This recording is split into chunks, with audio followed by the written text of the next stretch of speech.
Southeast Asian countries considered more emergency powers on Monday to tackle the threat of the coronavirus as Singapore Airlines said it was grounding almost all of fleet in the face of the greatest challenge it has ever faced. The virus has infected about 3,700 people across Southeast Asia, with nearly 100 deaths, more than half of them in the region's most populous country, Indonesia. The Philippines has confirmed 396 cases and 33 deaths. But health officials acknowledge limited testing for the coronavirus means that, like Indonesia, its already overstretched health system could be facing far more infections than the numbers indicate. Governments are scrambling to raise their defenses with border closures, entry bans and lockdowns. The Philippine Congress held a special session to consider allowing the government powers including taking control of private utilities, telecoms and transport operators or businesses in the public interest, and forcing hotels and other venues to accommodate medical workers or quarantine people. It is a step we were reluctant to take, but the circumstances and the experience of nations worldwide convinced us that we have no other choice. Duterte's executive secretary Salvador Medialdea told a near-empty Congress, with most lawmakers streaming the session at home.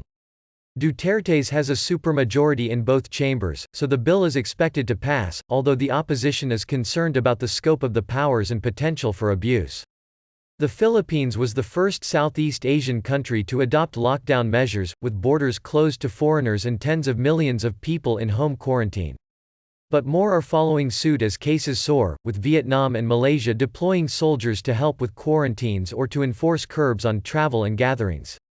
Malaysian Prime Minister Muhyiddin Yassin said the government may consider extending movement restrictions by up to 2 weeks, and would announce more economic stimulus to soften the blow from the coronavirus and weak oil prices.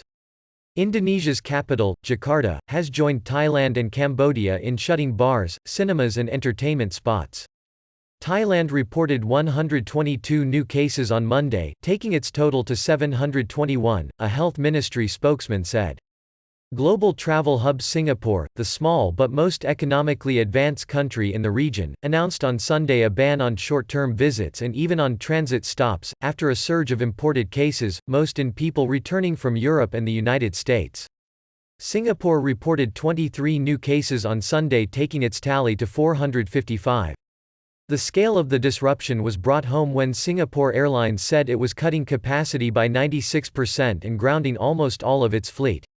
Shares of the airline, majority owned by Singapore state investor Temasek, fell more than 9%, outstripping losses in the broader market, which was down 7% and on track for its biggest daily drop since October 2008. Globally, there are now more than 337,500 cases of coronavirus and more than 14,650 deaths related to it, according to a Reuters tally.